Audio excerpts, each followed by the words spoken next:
গভীর রাতে দায়িত্ব পালনে স্বরাষ্ট্র উপদেষ্টা জাহাঙ্গীর আলম চৌধুরী। মূলত দেশের আইন শৃঙ্খলা পরিস্থিতি এবং পার্টিকুলারলি গত রাতের প্রথম প্রহরে বনশ্রী এলাকায় একটি ছিনতাইয়ের ঘটনাকে কেন্দ্র করেই তার মূলত এই গভীর রাতে সাংবাদিক সম্মেলন করা এবং পরিস্থিতি সম্পর্কে ওয়াকিবহাল করা। খুব স্বাভাবিকভাবেই প্রশ্ন জাগে, এই রাত 3 ঘটিকার সময় এ ধরনের সাংবাদিক সম্মেলন করার প্রয়োজন ছিল কিনা, কিংবা সেটা তো আইন শৃঙ্খলা রক্ষাকারী বাহিনী, তারা অ্যাকশন নিতে পারত এবং তারা অন ডিউটি সেটা করতে পারত। কিন্তু যখন তিনি সংবাদ সম্মেলনটা করলেন এই সময় আর্জেন্টলি রাত 3টার সময়, খুব স্বাভাবিকভাবেই প্রশ্নটা দেখা যায় তাহলে রাষ্ট্রের আইন শৃঙ্খলা পরিস্থিতি এবং ল এনফোর্সমেন্ট এজেন্সির ক্রেডিবিলিটি নিয়ে। কারণ তার মানে আলটিমেটলি যে রিফ্লেকশনটা হলো যে ইয়েস, দেশের আইন শৃঙ্খলা ভালো নয়, আসলেও দেশের আইন শৃঙ্খলা পরিস্থিতি ভালো নয়। তিনি সেই সংবাদ সম্মেলনে সেটার বর্ণনা দিয়েছেন এবং পুলিশ বাহিনী তথা যৌথ বাহিনীর কার্যক্রম যে আরও গতিশীল হবে সেই আশ্বাসই তিনি দিয়েছেন নাগরিকদের। ঢাকা শহরে প্রায় 1.5 থেকে 2 কোটি মানুষ বসবাস করে। সেই সরকারের যদি আমরা একটু আগে দেখি তিনি কি বলছেন, এবং আজকে আবার তারা মন্ত্রণালয়ে মিটিংয়ে সর্বশেষ তিনি যেটা বলছেন সেটা হচ্ছে যে আজ সন্ধ্যা থেকে আইন শৃঙ্খলা রক্ষাকারী বাহিনীর কার্যক্রম টের পাওয়া যাবে বলে জানিয়েছেন স্বরাষ্ট্র উপদেষ্টা লেফটেন্যান্ট জেনারেল অবসরপ্রাপ্ত মোহাম্মদ জাহাঙ্গীর আলম চৌধুরী। রাজধানী সহ দেশের বিভিন্ন স্থানে ছিনতাই ও ডাকাতির ঘটনা ব্যাপক হারে বেড়ে যাওয়ার প্রেক্ষাপটে সোমবার সচিবালয়ে আইন শৃঙ্খলা সংক্রান্ত কোর কমিটির বৈঠক শেষে তিনি সাংবাদিকদের একথা বলেন। ইয়েস, এই ছিনতাই এবং ডাকাতিটা বেশি বেড়েছে। তার কারণটা হচ্ছে, এটার আরেকটা কারণ হতে পারে বিকজ যে সকল চাঁদাবাজ চাঁদা তুলতো আগে, এখন কিন্তু তারা চাঁদা তুলতে পারতেছে না। তো খুব সঙ্গত কারণেই তার পরিবার হয়তো বা ওই চাঁদার উপর নির্ভরশীল হয়ে গেছে। চাঁদার থেকে ইনকামের টাকায় তার পরিবারই চলতেছে। এখন যেহেতু চাঁদাবাজি বন্ধ হয়ে গেছে, সেই ক্ষেত্রে তারা ছিনতাই এবং এই ডাকাতির ঘটনাগুলোকেই বেছে নিয়েছে। বিধায় বিশেষ করে অভিজাত পাড়ায় বেশ কিছু ছিনতাইয়ের ঘটনা ঘটছে এবং ডাকাতির ঘটনা ঘটছে। এবং বিশেষ করে আপনারা জানেন যে সন্ধ্যার পরে এখন অনেক মানুষ তারা বয়ে খুব প্রয়োজন ছাড়া বের হতে চাচ্ছেন না, কিংবা বের হলেই তারা দেখা যাচ্ছে কখনো তার মোবাইল নিয়ে যাচ্ছে কিংবা মহিলাদের মানি ব্যাগ, ভ্যানিটি ব্যাগ নিয়ে যাচ্ছে। এবং এই যে ছিনতাই এবং রাহাজানির ঘটনাটা বেড়েই যাচ্ছে। আমি আসছি আমার আলোচনা, এটার জন্য কি করতে হবে সরকারকে। স্বরাষ্ট্র উপদেষ্টা বলেন, আমি বলবো আইন শৃঙ্খলা পরিস্থিতি স্যাটিসফ্যাক্টরি,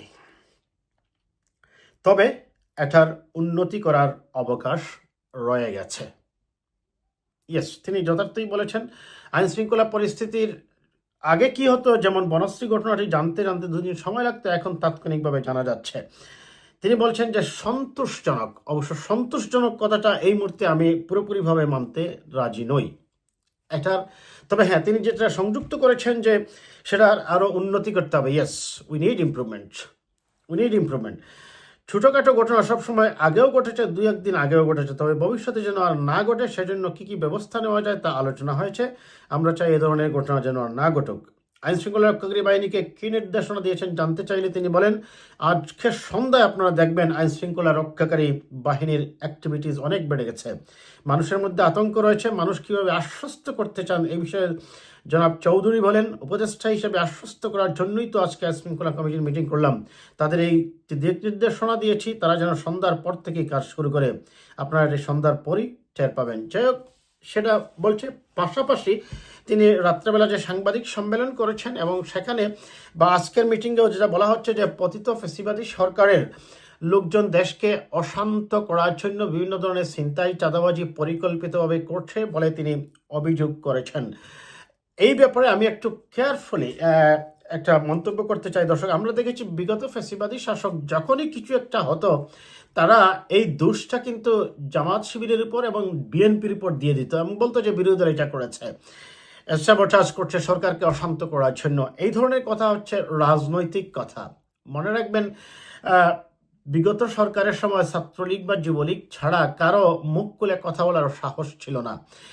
তাদের প্রশাসন যন্ত্র সহ সব কিছুই ছিল তাদের নিয়ন্ত্রণে। আর এই কথাগুলো না শোনার কারণেই আজকে তাদের এই পরিণতি হয়েছে। আমি স্বরাষ্ট্র উপদেষ্টাকে বলবো, ইয়েস, বিগত সরকারের ফ্যাসিবাদী শাসকদের বা অনুসৃত মানুষের এক ধরনের প্রবণতা থাকতে পারে যে এই সরকারকে দুর্বল করে তোলা, but we have to keep in our mind যে তারা ছাত্রলীগ বা যুবলীগ কি এখন এইরকম কোনো পরিস্থিতি বা পর্যায়ে আছে কি না যে আইন শৃঙ্খলা রক্ষাকারী বাহিনীর চোখকে ফাঁকি দিয়ে বা তাদেরকে তোয়াক্কা না করে বা বিএনপি জামায়াতকে ফাঁকি দিয়ে রাজপথে এসে কিছু একটা করে ফেলার কিংবা বিশৃঙ্খলা করার কিংবা চাঁদাবাজি এবং ছিনতাইয়ে এত মাসিভ ওয়েতে জড়িত হওয়ার মতো তাদের শক্তি সামর্থ্য এখন আছে কিনা, নাকি এই সকল ছিনতাই বা চাঁদাবাজরা হচ্ছে পেশাজীবী ছিনতাইকারী এবং পেশাজীবী তারা চাঁদাবাজ, তারা চাঁদা তুলেই মূলত তাদের জীবন জীবিকা নির্বাহ করে।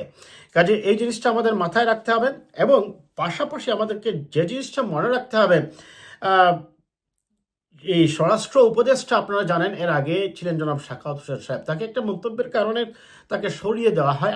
আমি ব্যক্তিগতভাবে ওই সময় বলছিলাম যে তিনি তো ওই পদের জন্য যোগ্য ছিলেন, তাকে ওই জায়গা থেকে সরিয়ে তাকে আনা হয়েছে, তিনি অবশ্যই ভালো, কিন্তু আমার কাছে যেটা মনে হয়েছে বর্তমান যিনি স্বরাষ্ট্র উপদেষ্টা তিনি অনেকটাই একটা, আমার কাছে যেটা মনে হয়েছে, আমার পার্সোনাল অবজারভেশন দর্শক, যে তিনি একটা সফট মাইন্ডের মানুষ, তাকে আর একটু টাফ হতে হবে এক।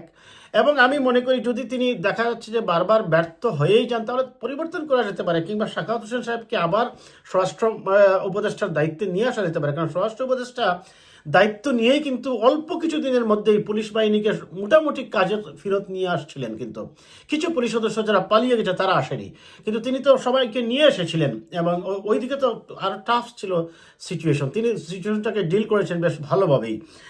তো যদি প্রয়োজন হয় তাকে আবার নিয়ে আসা যেতে পারে সাখাওয়াত হোসেন সাহেবকে এক। দ্বিতীয়ত হচ্ছে এই আপনারা জানেন যে স্বরাষ্ট্র উপদেষ্টার আরেকটা অতিরিক্ত দায়িত্ব আছে কৃষি মন্ত্রণালয়ে। আচ্ছা আপনারা বলেন আমাকে, এক স্বরাষ্ট্র উপদেষ্টার দায়িত্ব পালন করাই তো বাংলাদেশের সম্ভব হয় না, স্বরাষ্ট্র প্রতিমন্ত্রীর প্রয়োজন হয়, তার সহকারীর প্রয়োজন হয়, তার অনেকগুলো সচিবের প্রয়োজন, এবং সবচেয়ে গুরুত্বপূর্ণ মন্ত্রণালয় আমি বলবো যে স্বরাষ্ট্র মন্ত্রণালয়, প্লাস মানুষের খাদ্য নিরাপত্তার ব্যাপার কৃষি মন্ত্রণালয়। কেন এই কৃষি মন্ত্রণালয়কে তার দায়িত্ব দিয়ে দেওয়া হলো?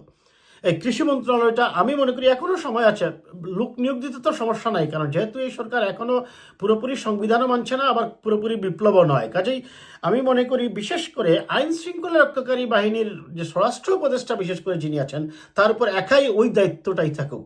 এখানে তার উপর যে কৃষি মন্ত্রণালয়ের দায়িত্ব আছে আমি মনে করি এটা একটু সরিয়ে অন্য কাউকে দেওয়াটাই বেটার হবে বলে আমার অ্যানালাইসিস অন্ততপক্ষে বলে।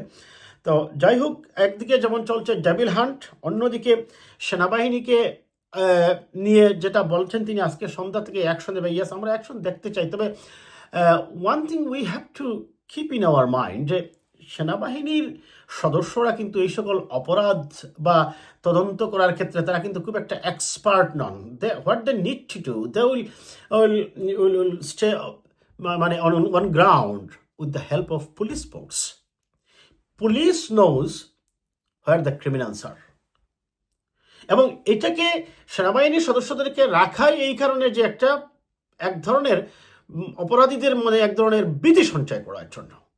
কাজেই পুলিশকে সাথে নিয়েই সেনাবাহিনীর সদস্যরা থাকবে এবং অত্যন্ত সতর্কতার সহিত, তবে কোনো ধরনের নিরীহ নিরপরাধ মানুষ যেন কোনোভাবেই আপনার হয়রানির শিকার না হয়, আমাদের সেটাও মনে রাখতে হবে। এবং যদি সম্ভব হয় আমার একটা প্রস্তাব থাকবে যে স্বরাষ্ট্র উপদেষ্টা আপনি কৃষি মন্ত্রণালয়ের দায়িত্বটা ছেড়ে দেন আপাতত, অথবা যদি প্রয়োজন হয় স্বরাষ্ট্র উপদেষ্টা অন্য কাউকে নিয়ে এসে সেটুকু, কারণ দিন শেষে এটা স্বীকার করতেই হবে দেশের আইন শৃঙ্খলা পরিস্থিতি কিন্তু ভালো নয়, মানুষ নিরাপত্তাহীন।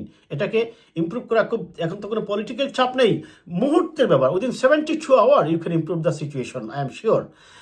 But what you need to do, you need to deploy your force with a strong hand, then you will be succeed. যাই হোক, আজ এই পর্যন্ত।